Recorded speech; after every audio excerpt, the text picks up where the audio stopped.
मी तुषार देशमुख, युवा विद्यार्थी असोसिएशन महाराष्ट्र राज्य. सद्यस्थितीत पवित्र प्रणाली अंतर्गत राज्यात शिक्षक भरतीसाठी नोंदणी प्रक्रिया दिनांक 15 डिसेंबर ते 29 डिसेंबर दरम्यान सुरू आहे. अशा स्थितीत विद्यार्थ्यांना पदवी प्रमाणपत्र व पदव्युत्तर प्रमाणपत्र हे अनिवार्य करण्यात आले आहे.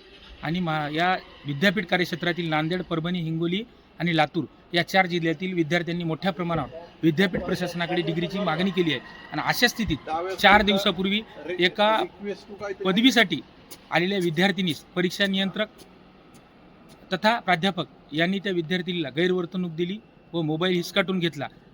ही विद्यापीठाला प्रथम तर अशोभनीय बाब आहे. आणि आज त्याच धर्तीवर मी स्वतः युवा विद्यार्थी असोसिएशन, NSUI, SFI यासोबतच फुले शाहू आंबेडकर युवा मंच अशा विविध विद्यार्थी संघटनांच्या वतीने प्रशासनाला इशारा दिला आहे. कुलगुरू महोदयांसोबत चर्चा केली आहे. येत्या 29 डिसेंबरच्या पूर्वी सर्व विद्यार्थ्यांना पदवी प्रमाणपत्र मिळून जातील हेही कुलगुरू महोदयांनी आश्वासित केले व संबंधित परीक्षा नियंत्रकाचे तात्काळ निलंबन करण्यात यावे आणि त्यांची आस्थापना बदलण्यात यावी. अन्यथा येत्या पुढील 3 ते 4 दिवसात तीव्र आंदोलन विद्यापीठ संकुलात छेडण्यात येईल.